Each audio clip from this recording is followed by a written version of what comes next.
Every single day we walk into rooms, whether it's a boardroom, a classroom, or dinner with friends, and we try to solve the wrong problem. We focus entirely on trying to get people to like us. We try to be interesting. We try to say the perfect thing, wear the right outfit, or project this image of absolute certainty. But here is the friction: you cannot demand respect and you cannot manufacture true confidence. They are not things you take from a room. They are things the room gives to you. There is a fundamental misunderstanding in how we approach human connection. We treat it like a transaction. We think, if I show them how smart I am or how successful I am, then they will respect me. But human beings don't form deep bonds based on your resume. They don't respect you because of your status. They respect you because of how you make them feel about their own status. The shift, the single profound change that alters how the world interacts with you, is moving from a mindset of self-projection to a mindset of service. Think about the people you deeply respect. It is rarely the loudest person in the room. It is rarely the person who spent 45 minutes talking about their achievements. The people we respect, the ones who command a room without saying a word, are the ones who listen with intent. When you speak to them, you feel like the only person in the world. Most people don't listen to understand, they listen to reply. They are just waiting for their turn to speak, holding their breath until they can inject their own story. When you make the shift to genuinely care about what the other person is saying, everything changes. You stop worrying about what you look like, which instantly cures your social anxiety. That is where real confidence comes from. Confidence isn't walking into a room thinking you are better than everyone else. It's walking into a room and not having to compare yourself to anyone at all, because your goal is simply to understand and add value.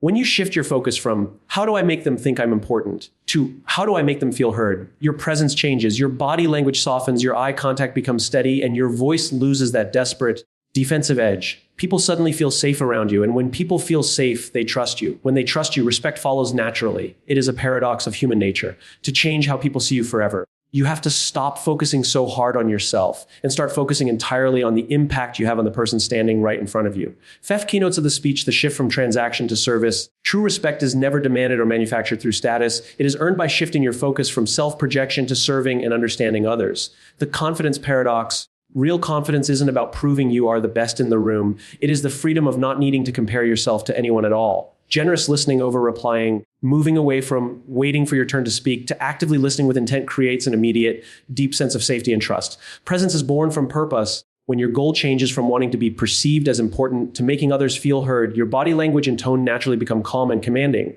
The safety, trust, respect pipeline. People deeply respect those who make them feel safe. By lowering your defenses and validating others, you naturally become the anchor in any room you enter. The fundamental mistake most of us make when we walk into a social or professional setting is that we treat human interaction like a marketplace.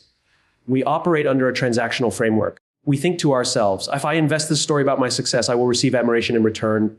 Or if I showcase my intelligence, I will purchase their respect. This is a deeply exhausting way to live because it forces us to constantly calculate our value based on the immediate reactions of the people around us. It turns every conversation into a subtle competition where we are trying to win, and in doing so, we completely miss the point of human connection. The deepest shift a person can make in their life is to entirely dismantle this transactional mindset and replace it with a mindset of service. When you shift from transaction to service, the entire objective of an interaction changes. You are no longer entering a room to see what you can get from it, whether that is attention, validation, or applause. Instead, you are entering the room to see what you can give to it. This does not mean you become passive, subservient, or quiet. Serving a room means dedicating your energy to making the people within it feel seen, heard, and understood. It means looking at the person standing across from you not as an audience member who needs to be impressed by your resume, but as an individual with their own context, challenges, and insights.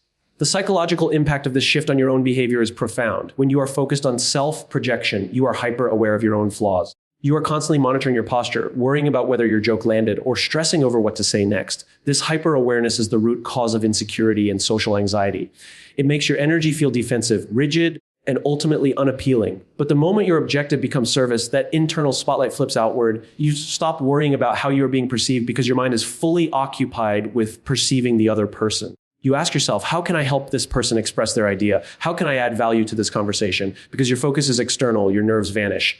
Your body language naturally relaxes, your eye contact becomes steady, and your voice takes on a grounded, calm tone. You become an anchor in the room because you are the only one not desperately trying to pull attention toward yourself. Furthermore, this shift completely redefines how other people experience you. Human beings possess an incredibly sharp instinct for authenticity. We can tell when someone is talking to us just to use us as a sounding board for their own ego.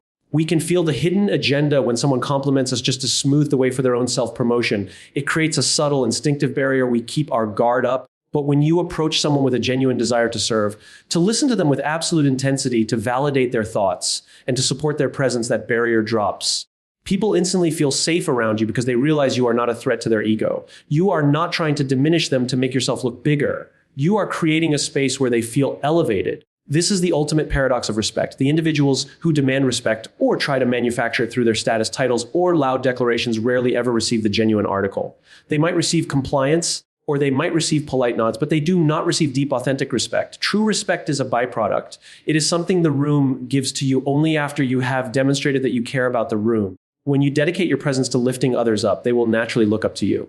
By shifting your entire focus from how do I make them think I'm important to how do I make them feel valued, you stop chasing respect entirely and you allow it to find you. The true nature of confidence is widely misunderstood in our culture. We are taught to look at confidence as a form of armor, a shield of absolute certainty that we must put on before stepping into the world. We are told that confident people are the ones who believe they are the smartest, the most capable, or the most attractive person in any given environment. This traditional definition turns confidence into a continuous, exhausting act of comparison. To feel confident under this broken model, you must constantly look around the room, evaluate everyone else's achievements, appearance, or status, and convince yourself that you somehow rank above them. This is not genuine confidence. It is a highly fragile manifestation of the ego. It is a house of cards that collapses the moment you encounter someone who is objectively more successful, more articulate, or more talented than you are. The profound shift happens when you realize that real confidence is completely inverted.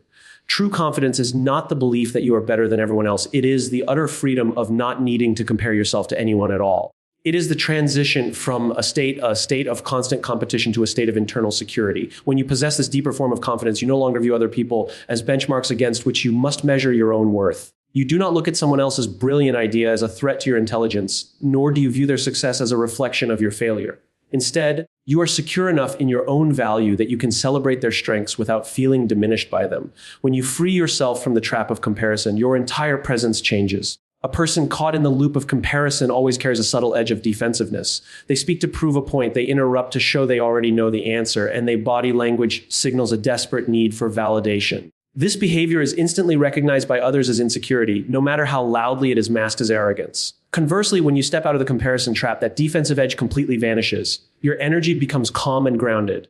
You can afford to be quiet, to listen, and to take up space without needing to dominate the space. You don't feel the frantic urge to insert your credentials into every conversation because your self-worth is not on trial. This internal security transforms the way you handle your own limitations. Under the old model of confidence, admitting mistake or saying, "I don't know," feels catastrophic because it lowers your rank in the imaginary hierarchy of the room. But when your confidence is detached from comparison, admitting you don't know something is no longer a threat to your identity. It simply becomes an opportunity to learn. You become comfortable with your own vulnerability. You can ask questions with genuine curiosity because you aren't worried about looking foolish. Paradoxically, this exact comfort with your own flaws makes you vastly more compelling and magnetic to others. People are naturally drawn to individuals who are comfortable in their own skin because that comfort is incredibly rare. Ultimately, this freedom from comparison changes how you view success itself. You stop playing a finite game where there is a limited amount of respect and validation to go around. You realize that someone else winning does not mean you are losing. This creates an immense psychological lightness. You are no longer performing for an audience or trying to win a contest that nobody else is officially judging. You walk into a room with a singular focus on understanding, contributing, and being fully present. By detaching your self-worth from the people around you, you gain a level of unshakable security that no one can take away from you. You become entirely immune to the shifting dynamics of the room, allowing you to project a steady, powerful, and deeply authentic sense of authority that commands respect naturally. The way we converse with one another in modern society is fundamentally broken. We have developed a habit of engaging in what can only be described as a series of overlapping monologues. We sit across from someone, watching their lips move, but we are not actually processing their words, internalizing their emotions, or seeking to understand their perspective. Instead, we are inside our own heads, frantically drafting our next response. We are holding our breath, waiting for a split-second pause in their cadence so we can jump in and steer the conversation back to ourselves, our experiences, or our opinions. This is defensive listening, and it is born out of a deep-seated fear of being irrelevant or forgotten in the interaction. We falsely believe that our value in a conversation is determined solely by the brilliance of what we say next. When you make the shift from listening to reply to listening with absolute intent, you completely rewrite the social contract of that room. True listening is a generous, active, and demanding practice. It requires you to entirely silence your internal narrator. When someone speaks to you, your goal is no longer to evaluate how their story matches yours or how you can offer a clever piece of advice that proves your wisdom. Your sole objective is to understand exactly what they mean, why they mean it, and how it makes them feel. You look at them not as a cue you are waiting in, but as a unique landscape you are trying to map out. This kind of listening means you absorb their words so deeply that your response cannot possibly be pre-planned. It can only be formulated after they have completely finished sharing their thoughts. The moment you begin to listen with this level of intensity, something remarkable happens to the psychological dynamic between you and the speaker. Human beings have an incredibly acute, almost subconscious awareness of whether they are truly being heard. We can tell instantly when someone's eyes glaze over, or when their nods become rhythmic and mechanical because they are just waiting for their turn to speak. It makes us feel dismissed, unimportant, and isolated even while talking. Conversely, when someone gives us their undivided, focused attention, when they look at us with genuine curiosity and listen without immediate judgment, it creates an almost immediate sense of psychological safety. It signals to the speaker that their thoughts have weight, that their presence matters, and that they do not need to fight to hold your attention. By providing this rare commodity of deep attention, you lower the defensive barriers of the person speaking to you. When people feel safe and unjudged, they naturally drop their own masks. They stop performing, they stop trying to impress you, and they open up in ways they normally wouldn't. You become a sanctuary in a world that is otherwise incredibly noisy and self-absorbed. This is precisely how deep trust is forged in a matter of minutes rather than months. People do not trust you because you have the best answers. They trust you because you had the patience and the empathy to fully understand their questions. Furthermore, this practice instantly transforms your own presence and authority. When you stop listening to reply, the frantic, anxious energy of trying to be interesting completely evaporates. Your posture relaxes because you are no longer on the edge of your seat waiting to cut in. When the other person finally finishes speaking, there's often a brief, powerful moment of silence while you process what they said before you respond. In our fast-paced world, we are terrified of silence, but a deliberate pause before speaking is one of the most commanding things a person can do. It signals to everyone in the room that you are thoughtful, that you are grounded, and that your words are heavy enough to require consideration. You stop being someone who just makes noise, and you become someone whose voice carries immense weight because it is always rooted in deep understanding. The concept of presence is often treated as an elusive, almost mystical quality, something you are either born with or destined to live without. We look at individuals who command a room the moment they step inside, and we attribute it to a vague notion of charisma, good looks, or an innate sense of drama. But presence is not a genetic trait, nor is it a performance that can be rehearsed in front of a mirror. True presence is a direct byproduct of your underlying purpose. When you walk into an environment with the primary goal of being perceived as important, powerful, or successful, your physical and psychological posture reflects that inward anxiety. Your focus is entirely trapped within the boundaries of your own ego, creating a presence that feels rigid, fragile, and intensely defensive. The profound transformation occurs when your purpose shifts entirely away from wanting to be perceived as important and moves toward a deliberate commitment to making others feel heard. This change in objective completely restructures your physical biology and the unconscious signals you broadcast to the world.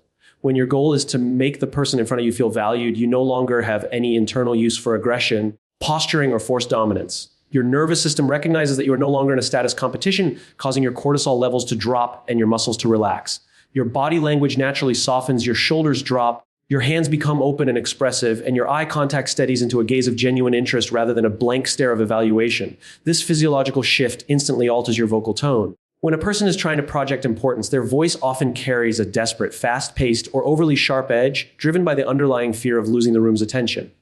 But when your purpose is rooted in making others feel heard, your voice naturally loses that defensive tension.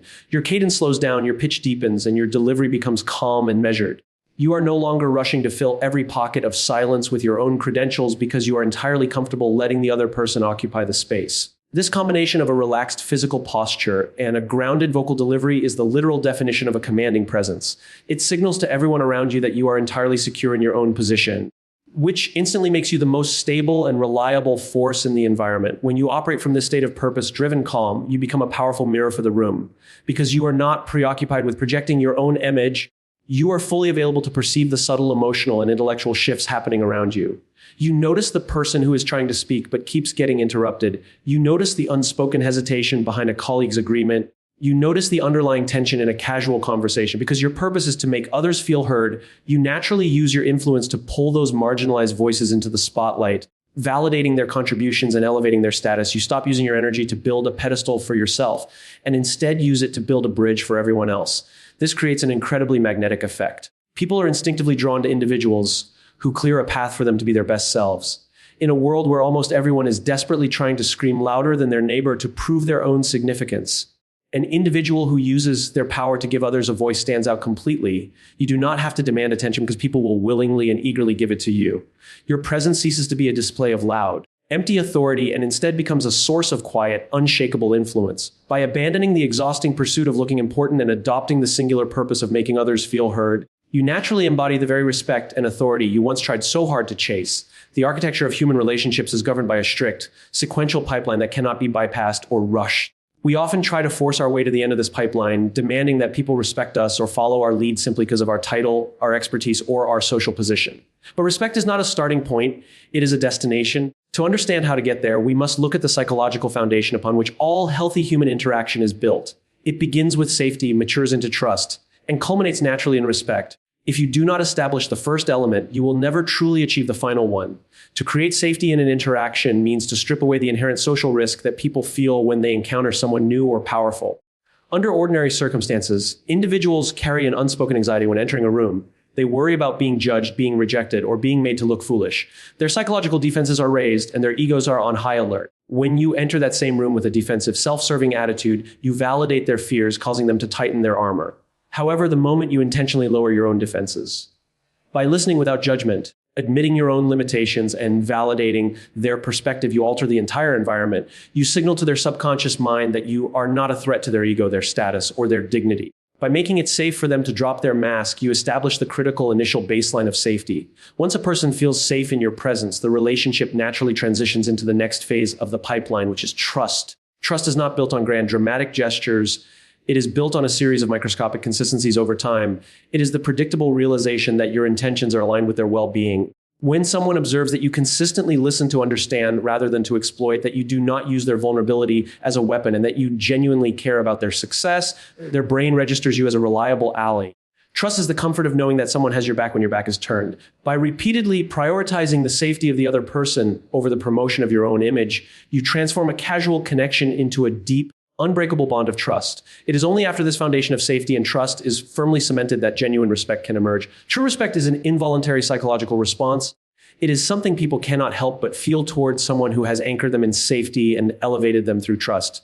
You do not have to ask for it, and you certainly do not have to demand it. When people look at you and realize that your presence makes them feel more secure, more capable, and more valued, they naturally assign an immense amount of weight to your words and your actions.